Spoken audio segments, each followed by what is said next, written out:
Hey everyone, this is Jeff Butler, and I'm excited that you are attending this particular talk that's on building credibility, and that in particular through thought leadership.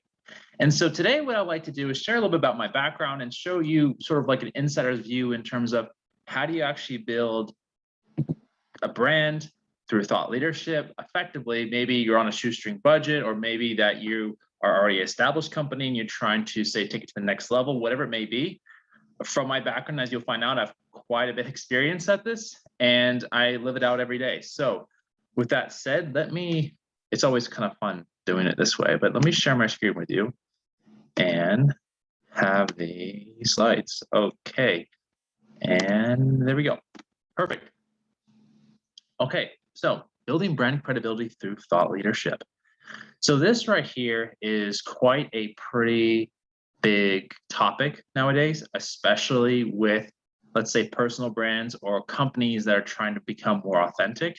How do you actually make that authentic feel when you have a type of brand, but also using thoughts, creativity, content to really establish a brand as something credible? Because once you have a brand that's credible, trust goes up, and a lot of other great things happen, including customer acquisition, and you become more of a respected individual and company within your field on there. Now, when we look at building brand credibility, there's a lot of ways we can look at it. But in order to effectively define what I necessarily mean by this, it's great to ask a few questions in terms of other brands and how they are credible. So kicking things off, the first one that we have here is CocaCola. Now, what really makes CocaCola credible? If you really think about it, it's actually not a straightforward question, because you would say, well, other people drink Coca-Cola. I've drank Coca-Cola, and that's why it's credible. But that's actually quite confusing on there, because you start to really ponder it, and you're like, well, why really are they credible, right? Because most people, of course, would say it's everywhere. Everyone has it. Everyone knows about it. There's polar bears, there's Super Bowl commercials, right? The polar bear commercials that they have, right? It's everywhere. But that's not necessarily a credibility thing, right? Because if you're everywhere, it's funny is that people associate you as more credible than if you weren't on there. But many of us know TV commercials that show up everywhere for crap products. And of course, you don't want to be a crap product on there. A more of a true definition of this is that the Food and Drug Administration said this is okay to drink, so it makes it more credible on there. But then I'm sure that the vast majority of people don't go up into the FDA and try and look up all the paperwork and all the things that different foods have passed. In fact, I've never done that before. I don't even know if it's publicly available. But if you're really going to check it, it would probably be that particular term. And of course, you have commercials, right? If you have a commercial, you probably have money. And if you have money, then you probably have people who bought it, right? So just this thing simple as Coca-Cola is very hard to define of what really actually makes it credible, other than just it being everywhere and having commercials, right? What about another one? Mercedes. This is an iconic image of luxury and finesse and more like, bourgeois. It's very prestigious on that side. And many people would say, well, they're credible because I see a lot of people who have money drive them. But they were credible before people had money that drove them on there, right? So what really made it credible? Well, same like the Coca-Cola, you could say, well, they passed a bunch of tests. They have nice airbags. They have nice safety features in the vehicle. So of course, this is what makes it a very, what's the right word? Credible, safe, legit, maybe that's the less informal word, but legitimate vehicle to utilize. And commercials. Again, we're seeing this kind of tendency where you are more omnipresent, there's that credibility on there. What about something like MIT? Something that actually has some amount of like intellect on there. Because I'm not saying that Coca-Cola is not intellectual or Mercedes, but they're not known for intellects on there, right? One of the weird things about MIT is that because it's hard to get into, that makes it almost more credible on there. But of course, they have to have demand for them to have sort of a hard to get into school. Now, what's less common though is that people might say, well, a lot of studies reference MIT work. Therefore, MIT is a credible source because a lot of the things that come out of that university are cited in studies. This is actually quite true. I know someone who personally works in one of the, as the top directors in human resources at MIT in their research department. And they were actually spearheading a lot of the work in terms of figuring out COVID and the numbers in terms of people who actually had it versus not having it on there. And we'll be finding out a lot of that data for in the near future on there. But the point being is, yes, they have research side. And I think if you're going to make an actual argument on there, you would probably have to go from that side. And a very more simple perspective of this is, well, smart people graduate from there. Of course, that's why they're credible. But people don't ask, and this is where I find this such a fascinating topic. People don't ask, is the material good? Is the other professor smart? Do I actually learn things that are in there? Like, why should I try and invest my time to try and get to MIT, Massachusetts Institute of Technology? Is that really worth my time? The first, the biggest thing on there would be are the materials good, right? Before any of the others, but some of those more earlier ones are the ones that drive the demand for this particular choice that people make. Now, if we break down different things that make a business credible, would a business, or let's say a brand, personal brand, company brand on there, would it be more credible if they have 1,000 articles or only 3 published? Maybe, but those 3 were published on Fast Company, Forbes, and Washington Post. Which one's more credible? Well, a blog that's held by a company that has over 1,000 articles could be a very credible source because it could have hundreds of thousands of visitors every month on there. But some people basically looking at this, what we have right here, would probably say the Fast Company, Forbes, and Washington Post, even though you don't know the quality of them.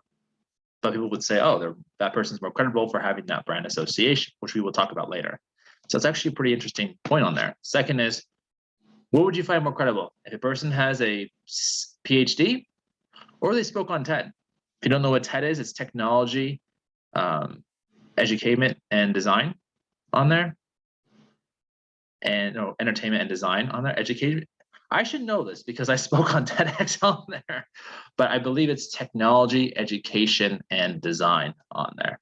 I don't think it's entertainment on there, right? So would you find it more prestigious if someone had a PhD or spoke on there? It turns out that not all PhDs speak on TED. Therefore, TED might be actually more prestigious than a PhD on there. So that's actually a good, interesting point on there. Do you think that a CEO who published a book is more credible than a PhD? These are all interesting things to ask because based off of your temperament, you will see these, probably answer them slightly differently, and that will determine what sort of credibility do you actually latch onto, do you identify with, and you think is really bringing that out. Now, the reason why this is important is because this whole talk is about thought leadership and how to make yourself more credible. The tricky part about that is if you don't know actually credibility and what that really is defined as, it's hard to really navigate on here. So I kind of break this down into 3 different areas where you have barrier to entry, scarcity, and prestige, right? Those all 3 can be conflated into one on there, but they also can be quite different at the same time. The reason why that's important to know is because credibility can be interpreted in many different ways. So a lot of people have certificates for the jobs that they have. They perform on a day-to-day basis on there. And there's a barrier to entry for a lot of certificates on that side. Why that's important is because the vast majority of things that are, let's say, respected, that being certificates, graduating from a certain university, you have to have a barrier of entry on there. You can't let anyone go through there. And that's what actually creates that scarcity side and also the prestige of receiving that certificate on there. That's a credibility point. Now, it's interesting how that ties into thought leadership when we move forward on this, but that's usually a good point of reference of what we actually look at in terms of credibility.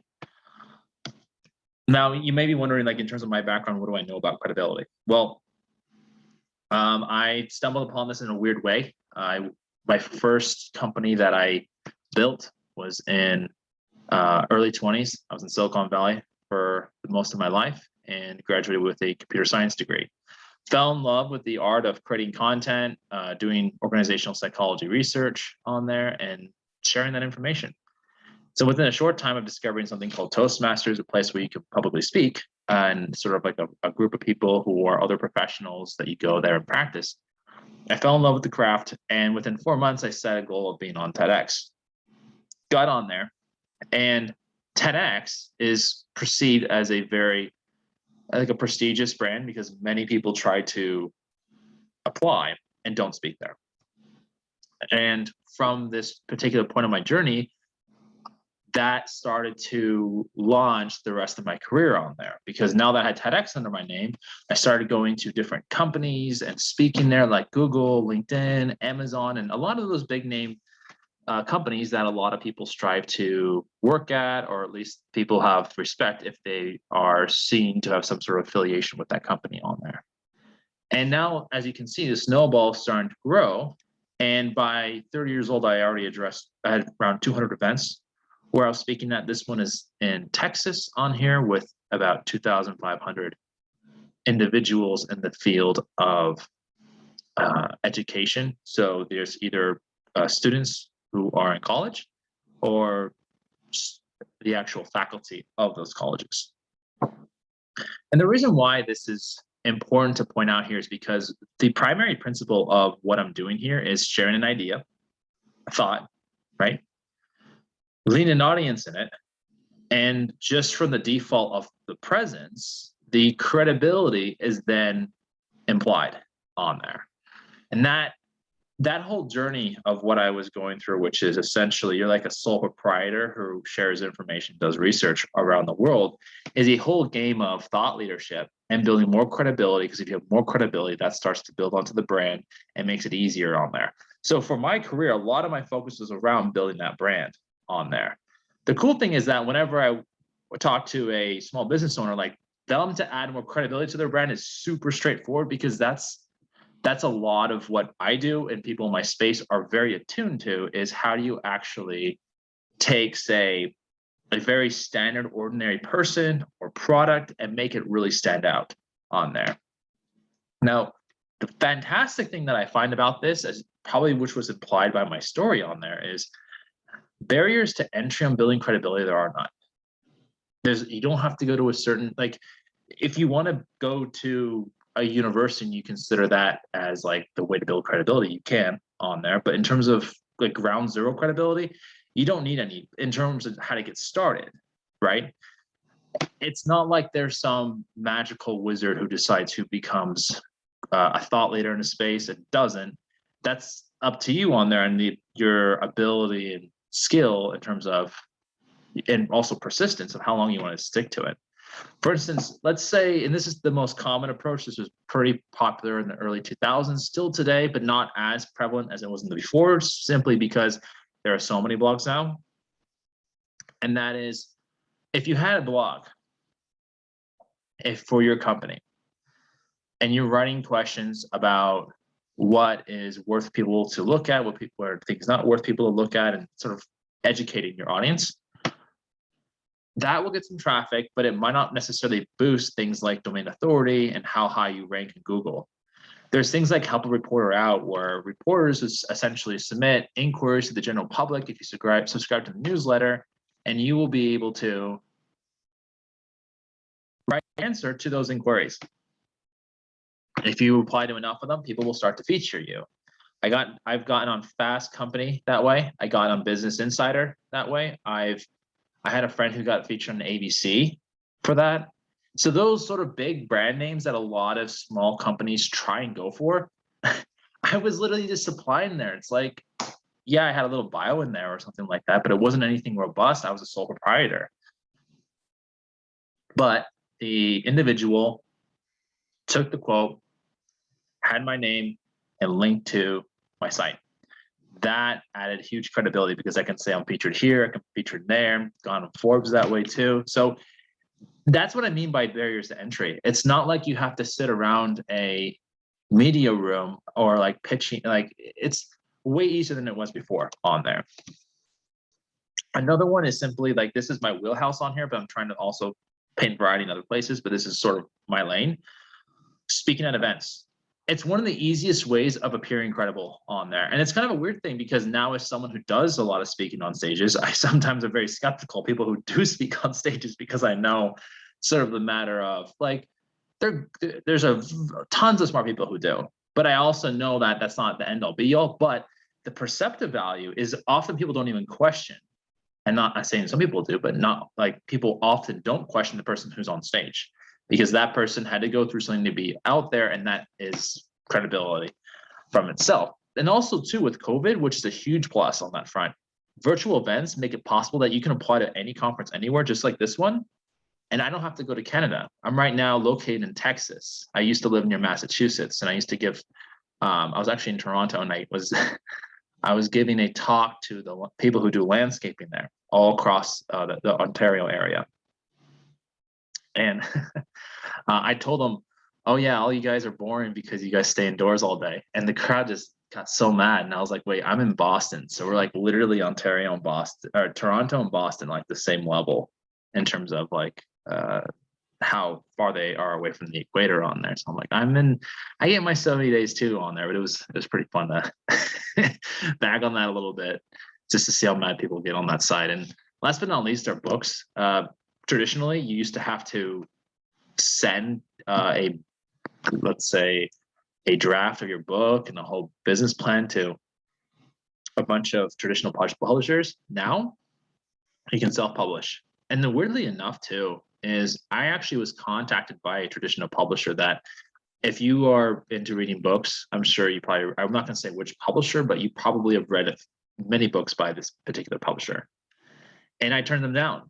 And I said, this is not a very good deal on there because the publishing world is in a very difficult time right now where it's so easy right now to get the content together because we have Microsoft Word, we have Google Docs, we have spell checker things, Grammarly, and then we also have sites where you can bring in random editors from all over the world to help edit your book.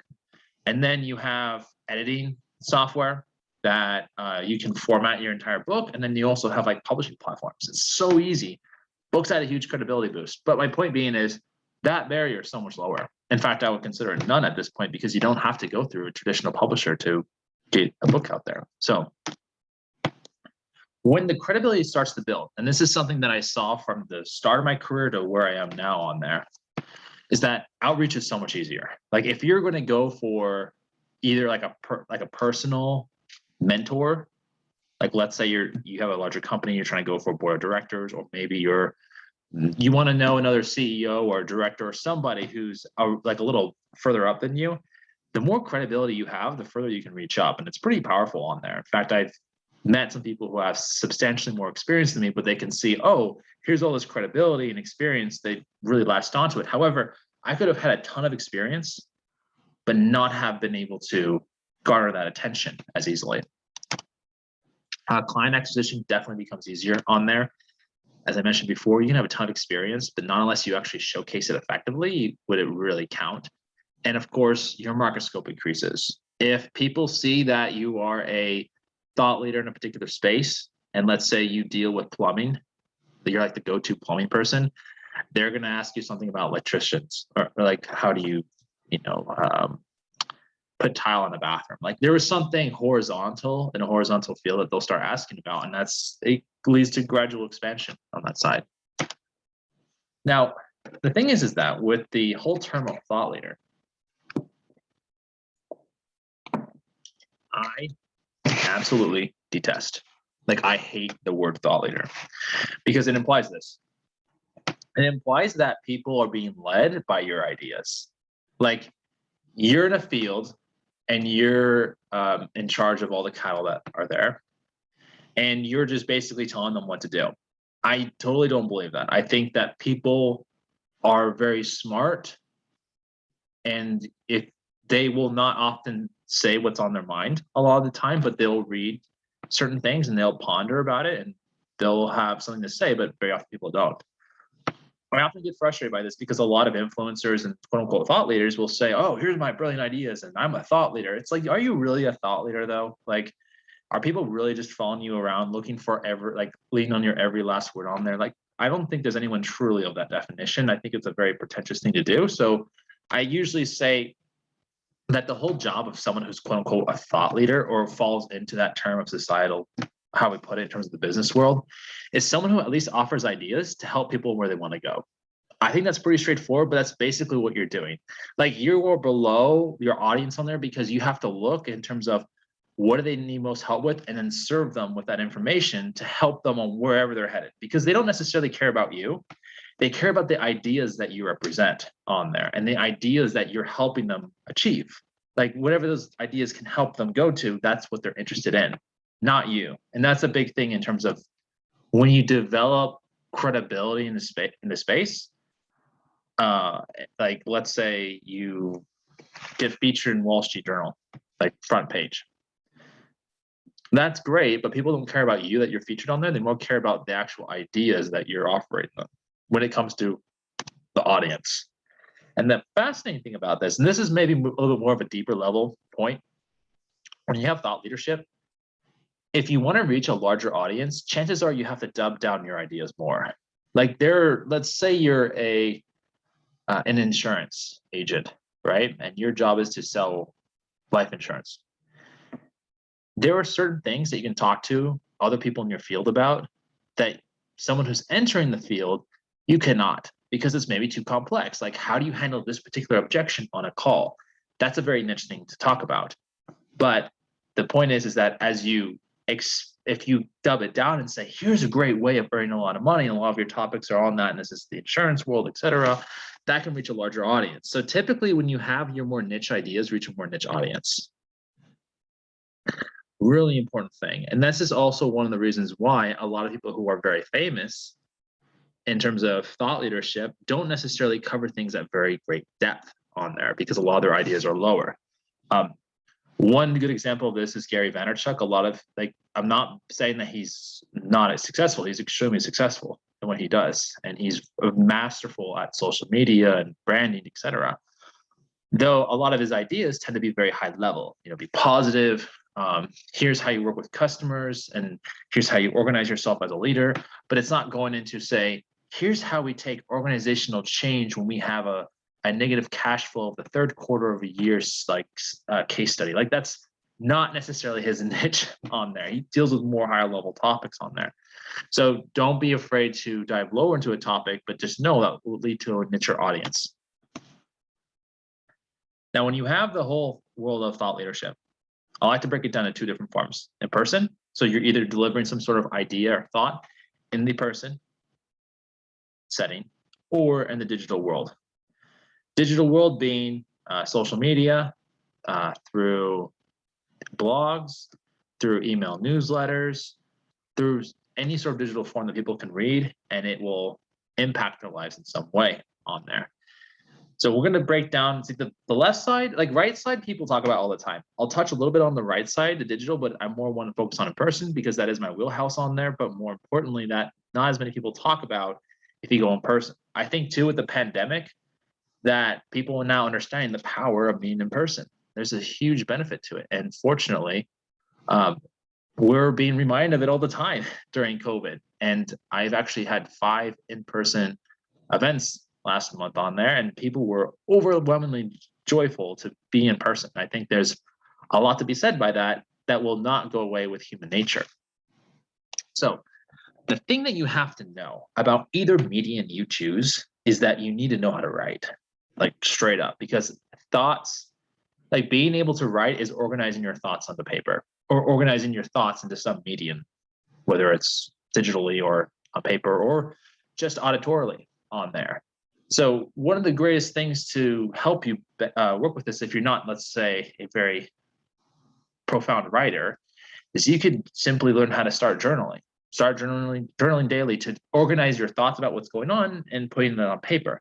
That's a really easy transitionary step on there. If you're more advanced, I would say start utilizing things such as quotas and daily goals, milestones to help you in terms of putting out content and getting used to it on there. For instance, this might be a little too aggressive, but I'm just trying to give you an idea of what I did in terms of my background.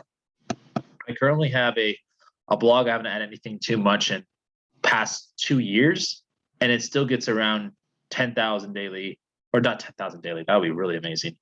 10,000 monthly viewers on there. Fair enough. It's not huge, but that's something on there. In order to make that, I was writing around 7,500 words a week. So roughly 1,500 words a day on there, and that's edited, etc. That's a lot, but it helped me improve, because if you ever go into my blog and you look at the first articles that I had, they were very poor and they needed a lot of work. But as time went on, I found through sheer repetition, you become better and better what you do. And then you start to sprinkle in, let's say, more technique on there. You learn better tech, you learn new approaches. You start to be able to compound that experience plus technique, and that the long haul is extremely powerful. So when you work with audiences, right, and maybe this is a virtual audience or this is an in-person audience, understanding that there are different pockets of people who will reside what you speak on, whether that's virtually or in person on there. Maybe something will really stick out to them, like they might like a metaphor, an analogy that you have, and that's something that you can work with. But in the very beginning, you essentially have to hypothesize. And you would say, well, I think people who like this type of articles would be managers working at pool installation companies on there. That's your hypothesis. And from there, you start creating some content, you would speak, you would deliver it, and eventually you would watch Google Console and the engagement with the actual audience. If it's digitally, Google Console is great. If it's a blog, if it's in person, you watch how people react to the content. And when you do, very often you will be wrong about the group in some capacity, which is fine. That's part of the process. And essentially you will then tweak your content and start being able to see what's more attractive or engaging for audiences and what's not. And you'll be able to go through a cyclic process of hypothesizing, writing, watching the reaction, feedback, pivoting, hypothesizing, writing, watching the reactions. And it's an iterative process, no matter what level you're at. For instance, this is a nice little video that. Then I want you to go to. Here, let me just turn this guy off right here. So if you're not familiar with Google Console, this is essentially what plugs into your site and keeps track of who is going to your site and what they're actually looking at on there. What's fantastic about this is that when you're first starting out and hypothesizing in terms of what sort of content you want to deliver, you're going to have ideas and you're going to put them onto different pages. Some of those pages are going to take off, and some no one's going to even look at on there, and they're never going to engage. And you realize, okay, that kind of bombed on there. Fair enough.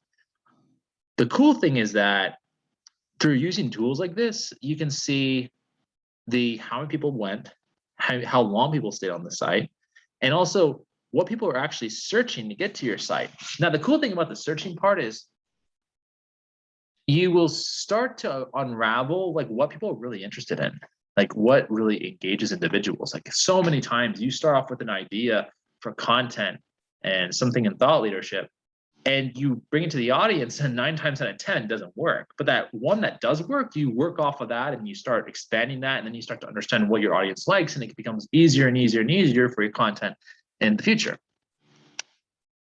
Now, when you are doing this and you're writing content, you're going out there, a lot of times when you are presenting your credibility of why someone should listen to you, the biggest thing that people utilize to seem credible is brand association. So they will leverage other brands as weighted value to increase the perceptive credibility of their brand. This is a snapshot from my site where I have Google, Amazon, Coldwell Banker, TEDx on there. Most people would recognize at least one of those. And if you have something that people recognize, then that associates with your brand in terms of credibility level. The problem is that a lot of small business owners, they'll take like anything that mentions them and they'll put it on their site. And I'm like, look, it's only the ones that really like stand out. Like if you, let's say you get, you do work with 20 different companies, and your smallest project was with a large corporation on there, and maybe there's like 2 other ones that were medium sized that were with also like semi well-known companies. Instead of putting 20 logos, I'll put 3, because those are big, strong, powerful logos on there. And that way you're able to gauge that more. But if they see a whole bunch of other like brands that they never heard of before, it almost dilutes it in a way. So if you're frugal on this, here's a couple things you can do in order to build a lot of credibility in here.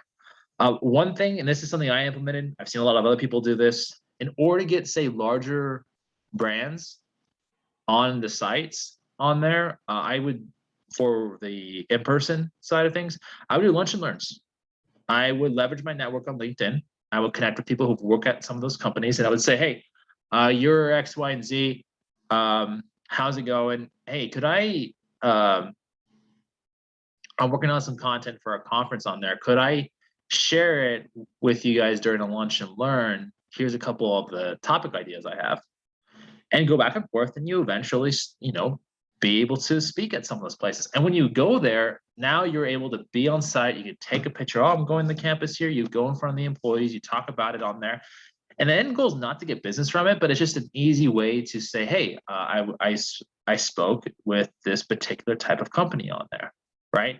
A lot of employers would get kind of, especially small business owners, would get very like, oh, wait, I have to prove this through HR, that department, and everything that they have. Yes and no on there.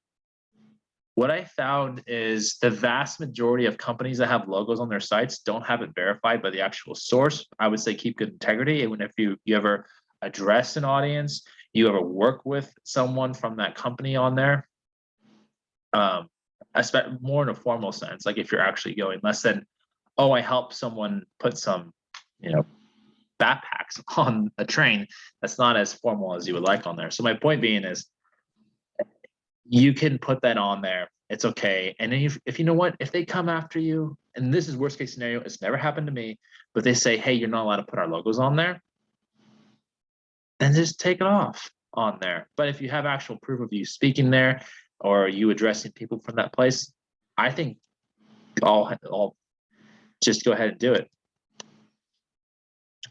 Then engagements at conferences, virtual, that's a great option on there.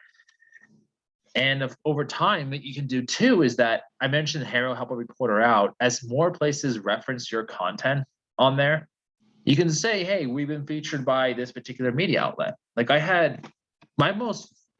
never really hit a traditional like being viral in something, but I was viral on accident where I wrote an article about millennials and avocado toast, and Money Watch, the media outlet, linked to it and featured like a story about millennials, and they linked to my website, which, by the way, the link that they sent had almost nothing to do with what they were talking about, which why I was surprised. Like the person who ever did it did not do their research. Then there was around like 50 other news outlets like ran that same story, and they all linked to my page on there. And it's annoying because it's like one of my I thought it was like a BS article about something that I was kind of making a joke out of, but people, I guess, really liked it on there. So what did I do? I took all those backlinks and I said, hey, I had my article featured in all these different places. Here's an example, lunch and learn. Hey, here's some interesting topic that people want to listen to at that particular organization. Pretty easy way. Hey, here's a little flyer. And I would suggest, instead of being more formal about this, if you don't know the company, start with companies that you do have some like first degree connection get into. For conferences at live events, one of the things that I will caution people to do here is sort of an 80-20 rule. I know a lot of times that if you have some sort of product or service that you guys offer, traditionally people like to spend 80% of the time talking about the product or service, the other 20% the content. It should be the reverse on there, because again, it comes down to thought leadership. You want to provide the actual ideas and values versus the, oh, look at me, my product. Because you don't want to be that guy or girl who's on stage and just going on and on about how great they are. That's really, really boring on there. You want to relate it to them. And sort of a good format in your presentation is problem, agitation, solution. And this could be over like a 30-minute, hour-long thing. Is you first identify the problem. What are they trying to solve? Why is it a big issue? Agitation is expanding that problem of what happens if they don't do it. And the solution is, here's the content that can help you resolve this problem that I've presented to you. Part of that solution could be yours in terms of the common journey that someone would go through. A great way of presenting a potential solution to the problem that you suggested is a case study on there. People love studies on there. Just make sure not to toot your own horn and have the vast majority of the content being about that on there. We really try to focus on the audience, because what I've seen is that if you provide a lot of the value in terms of here's the actual content, oh, and by the way, I can help you out here, people remember that. It's like, what do you think they're going to forget after 5 seconds of like in the presentation? Like, no, I think they get it. You also have, if you go speak at different virtual events around the world on here, and it's a huge opportunity right now because people are still in that virtual event mode, that will change probably in the next 6 months or so, is they'll have call for proposals and direct outreach. When you go and look at a conference, they will tend to have a call for proposals, and you'll fill that out and they'll stick you in a breakout session, which is fine on there. Or if you want to get to something bigger, which is like, say, general session, which puts you in front of a lot more people, so your ideas presented to more people, you can directly reach out to the person who manages the agenda for the event itself. Just know too that I usually prefer to reach out to people directly who run the event, just because, let's say I don't, and decide to go with a call for proposals. I'm shooting in the dark. Like, I don't know if the topic that I have in mind will be really a good fit for their conference on there. So I like to ask, hey, does this work if I go down that route? So if you're going to go down that route of the actual events, you need to have a topic that works. Bio is really good. And if you're going to have a general session, as in you're presenting to a group of people all at once, and what I mean is, like, traditionally at conferences, they'll have these sessions that everyone goes to at the conference, and then there'll be breakout sessions or concurrent sessions where people can choose what sort of technical topics they want to go to. If you're trying to go and speak at a general session, you will need small presentation video on there. Now, the cool thing is, in order to get that, it's not that difficult as you may think. You might say, oh, I've never been on stage before, I'm not going to get it. It's like, look, like, yeah, I didn't either, man. I was a software engineer. How the hell could I have gotten that footage, right? What am I going to do? Film myself coding all day, right? So it's hard to get that. But it's kind of cool the way you can actually get some of that footage where you have a topic and just shoot yourself in like a university auditorium. This is literally what I did when I first started. I literally took like zero people in the audience, and I filmed myself on a university auditorium. I just basically like showed up when the classroom was over, and I just filmed myself for a couple minutes, and that was like enough content. You can do high school theaters and also Toastmaster meetings, right? So, and of course now, when I first started, smartphones weren't that good, but now they're much better. You can now record with your smartphone. So in terms of my very first footage, I know I mentioned like the stages that I was speaking at in terms of the university auditoriums. I did that for my demo video, which is basically like a big reel. You don't need that when you're starting out if you're speaking at some general session events. My first footage was in this exact classroom. This is the Toastmasters of Berkeley in California. And for my TEDx submission, there's a guy, I don't know if you can see it, but the guy in the back right here next to the dude in the suit and tie, he gave me his camera one day. A tripod was like crooked. So I have this crooked film of me speaking in the front of this classroom. That got me on the TEDx. So my point being is, like, you don't need something astronomically big if you're going to go to that side, especially because you're not trying to be professional in it. You're more just, hey, I have a topic that could be helpful to these individuals. Now, the next thing is the actual topic matter. One thing I suggest is that when you're trying to figure out some sort of topic, you reverse engineer what does people in my space speak on, and just look at the different topic titles. That'll give you a ton of ideas of what's already being booked and what's really hot at the moment on there. So this is a AWS, Amazon Web Services conference on there, and some basic things that people are being booked for on there. A really easy way of getting booked the future is looking at a conference like this, applying to a similar conference, and then boom, you already have content that works out with the theme of the event. It also happens in my space a lot where the different speakers like to copy each other, and it's pretty hilarious in terms of topics.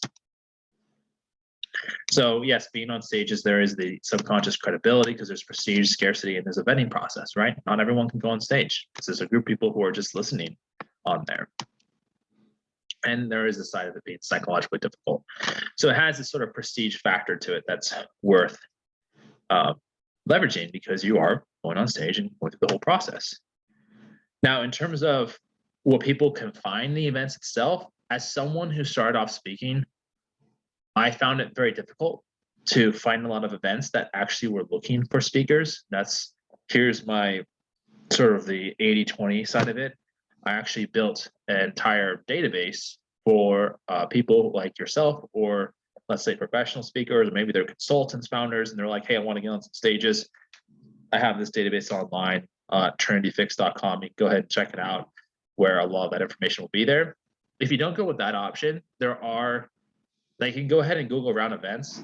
The thing that I found that was very difficult in that process is, let's say you only speak to tech people or insurance. It's like, okay, how can you filter off of that? And secondly, how do you actually know the individuals and the places that want to book those places? And the last thing is, who the hell do you talk to on there? So if you want to go through the pain wrenching things of trying to sort that all out, be my guest on there. But that was something that I have been able to help out my speaking career a lot, is by collecting that information and being able to cultivate a much more effective data, so that I know, hey, here's where people want a speaker like me.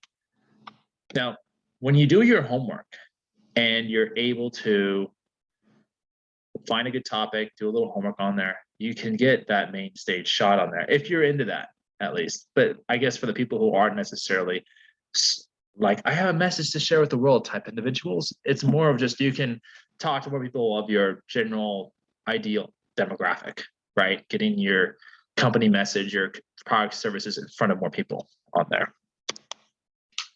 Now, if you actually go down that route, here's a few different ways you can prep on there. Recording your voice is super, super important on there. When you're starting out, because you haven't ran this by anyone else, your content, if you record your voice and listen to it, you're going to be so surprised on there. In fact, what I did with my TED Talk, my first one, is that I actually recorded every single part of it multiple times, and I would listen to it, say it again, listen to it. That's a little over the top, because the actual TED Talk, I knew I was going to get one shot at it, and I had to do it perfect the first time. So I did a whole bunch of recordings. But it would actually, if you record yourself for your presentation, let's say 2 minutes of it, you'll see the different patterns you use in terms of speaking. And you'll start to become more conscious of what sounds good, what doesn't, etc. Next, if you want to level up once, film yourself. That's always difficult to do. I think I look ridiculous on stage. I also struggle a lot when I'm on like TV appearances, because I always look up to the right, because that's where I store all my ideas. Like, I have a hard time like looking straight at the camera when it comes to the presenting on television on there. It's super hard for me.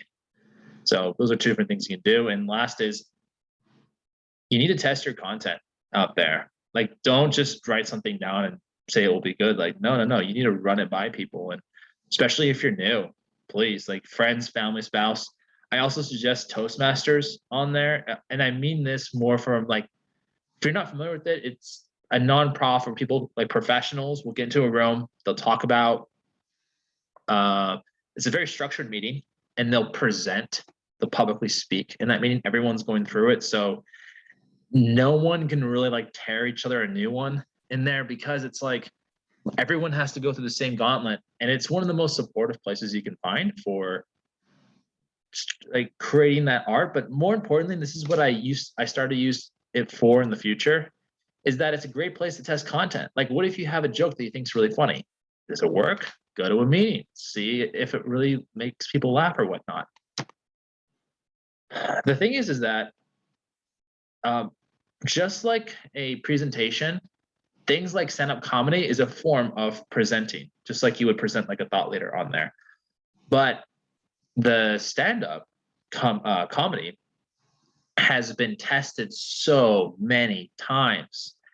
And you'll find is very often it looks natural on stage, but that's because they've been testing it so many times. They don't just sit there and think of random stuff. I used to think that was the case when I was little, but as I got older and I actually wrote comedy into my actual talks, I was blown away that wasn't true. For instance, here is a tribute to Norm Macdonald.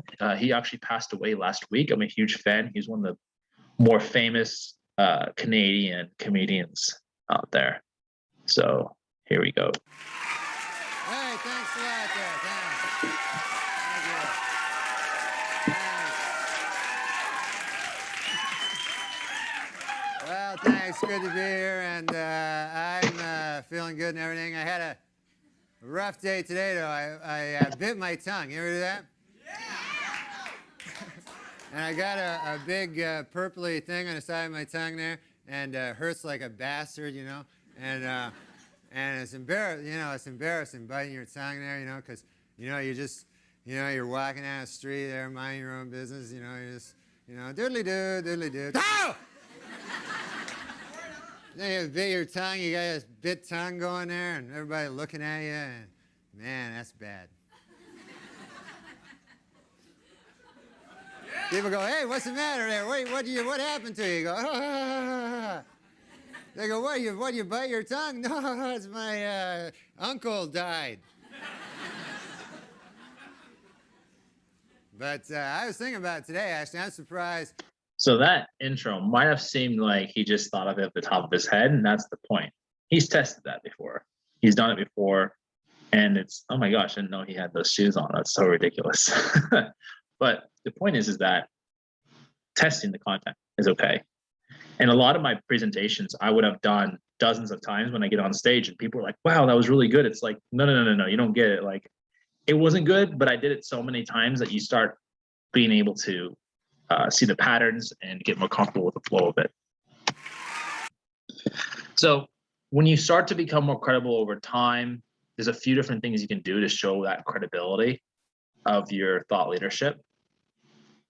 So here's a couple cool techniques on here. So first off is don't use testimonial. Like, I'm a huge fan of not using testimonials unless they're video on there, because anyone can write testimonials from anywhere. It's just, I used to collect all my testimonials and put it on the site, but it's like, no.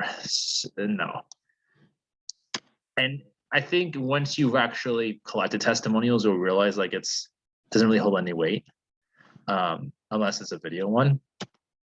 So here's an interesting thing. I'm going to show you how to do this with like someone like my brand, and then I'm going to do it with a small business owner, and you'll see how do you actually make credibility concrete. So let's say I have on my bio, I'm an experienced speaker. That doesn't really mean that much. What if I say I spoke at 200 events? People are like, whoa, that's a lot, right? Okay, that's a little better. But what if I take it one step further? What if I listed of all the clients? Fair enough. That could be something. Like, you take a big fat logo row, that adds some value. But I got one better. What if you took client names and you took about the city that you spoke at in a list? That's one level better. And what if you had client names who you worked with in the city you spoke at? What I did is I actually thought that the space, I was trying to think of like, how can I showcase the amount of experience that I have when I was first starting out, because people normally saw that I was younger. And at the time I was in my 20s, and I was like, hey, I need to figure out how to make myself appear more credible, because people are normally 10, 20 years older than me in the space. And I literally wrote down all the different places I was speaking at, and I put it in a long list. And now when I run into event customers who are interested in engaging in my services, they see the list and they're like, oh, wow, like, you're really busy. But in terms of other speakers, though, I know there's speakers who speak way more than me. They speak like 100 times a year, and I only do around like 50 to 60. So that's so much more credibility, but I knew how to present it better. Now, how would you transfer that to maybe, let's say, a consultant, right? Experienced consultant, whoop-de-doo, doesn't really hold any value. But what if you said, I worked with 200 clients? It still is not as tangible, right? Anyone can just write that. And what if I wrote down the client names? Now, here's the thing. And you probably objected to this in the last slide. You can't necessarily put the client names all the time. Like, well, what if it's secret work, right? So what you can do instead is you can say, well, I could just say it was this industry, like a boutique shop in this city, right? And you list all of those. And then when you help them, like the start date at least of the contract, then let's say you had 20 clients that year, it would just be this client or like this industry, this place, this industry, this place, this industry, this place. And when it builds up, it's like, whoa, that's so many places, right? Versus if you just say 20, right? If you wrote out 20 of those word for word, it looks so much more credible because you actually are breaking down and showing in detail what it is on there. I actually came to this conclusion with a friend of mine who's a very successful business consultant in the San Francisco, California area. And he's been doing it for years. And I was like, for speaking, I have this thing that I do. And we were talking about his own business. And I'm like, dude, this has to be something similar. And we came up with this idea on here. And this is a very big booster to showcase not only your thought leadership, but also your credibility as a brand on there. So over time, which is awesome, is that your credibility starts to snowball. It grows and it becomes easier and easier because you post on social media, you start going on Hero more, and then you publish your articles on there, and it starts to really compound over time on there. You have to make sure that you continuously are linking to the new things that you're being mentioned in, and also showcasing the newer clients that you have in the future or things that your business is doing on that side. Now, you might feel overwhelmed by this because you see people on social media who have tons of likes and everyone loves you on social media. And the problem is that every single metric on social media can be bought. For instance, I have 5,000 people who liked my Facebook page. I don't ever use my Facebook page. And the reason why this is here is because I had a friend who was like working on my social media, and he's like, I'll increase your Facebook likes. I'm like, cool. He paid about, I think it was like $200. Advertise my page, put it in a video to a whole bunch of people. They like the page and it shows up here. So it was bought, right? Is that legal? 100%, because people literally liked my page. Like it wasn't fake people, it was real people. But I paid for that. It wasn't this organic process on there. And a lot of people do that. One of the most common platforms now is Instagram. They will pay people to like their pictures, like random bots to like certain pictures. And it's funny because they'll get like 10 likes on one picture and then 500 on the next. It's like, look, I know what you're doing. Like you're paying for likes on there. I call it the like spike. So my point being here is that if you go on social media and you're looking at other people who are, thought leaders and they see all these likes, I don't ever really believe it on social media. I'm not huge into social media on there. Like I have a LinkedIn, I have over 10,000 followers on there, but it's just, how do I explain this? There's a lot of smoke and mirrors with social media, and I find the most powerful indicator of whether or not you have credibility is also when you meet someone in person and you get to see kind of the robustness of their character and how they run their business, etc. Like that showcases a lot more than how many followers you have. In terms of credibility, here's a really interesting thing to point out here. Simon Sinek is one of the most popular business speakers and thought leaders in my space, but for also just the world of business in general. But I found something quite fascinating that I wanted to point out to you, and this is a really good showcase of how someone took their credibility and there was a huge missing piece to it. So this is the bio from his site, right? Taking it straight from his site. He first talks about his character, discovered remarkable patterns of how the greatest leaders and organizations think, act, and communicate. His credibility, why, right? He has a TED Talk in 2009, has 40 million views, subtitled in 47 languages. That's three big credibility pieces there. Then some of the books that he has. Together It's Better, Find Your Why, and Infinite Game, right? Leaders Eat Last. Okay, here's the weird thing to me. If someone's going to talk to you about leadership, ideally, you would have wanted them to at least lead in some capacity. Just like if someone's going to talk to you about public speaking, they probably should have been done some public speaking. What I found odd about this is that he didn't have necessarily research in the field of leadership.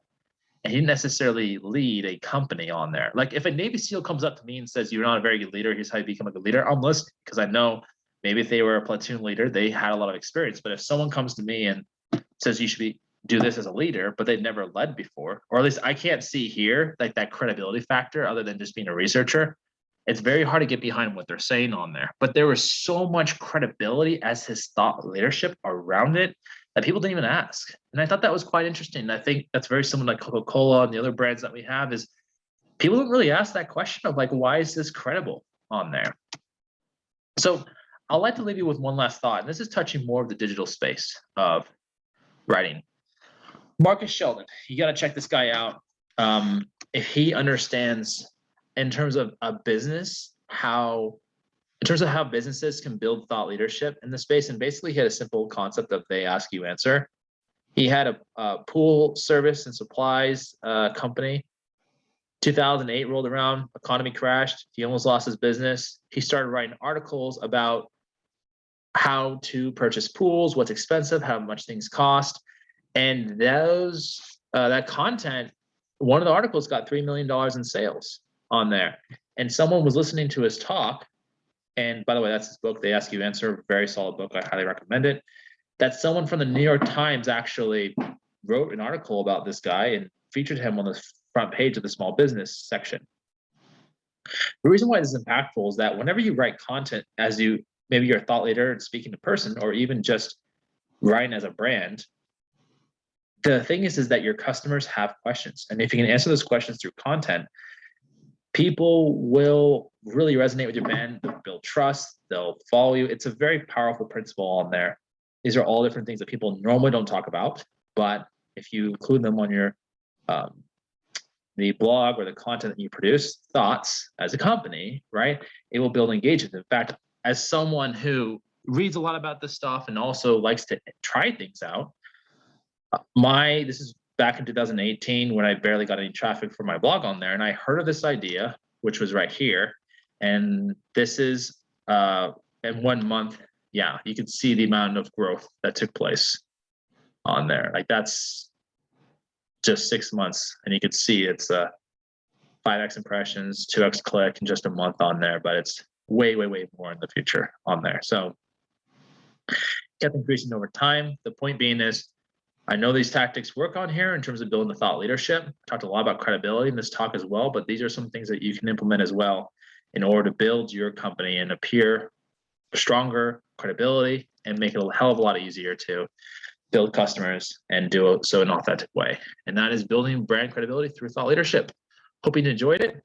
My name is Jeff Butler. You can find me at jeffjbutler.com or TrinityFix as well, which has the large data portion for all the speaking engagements on there. Really hope you enjoyed it and stay safe, and hope to meet you someday in the future in person.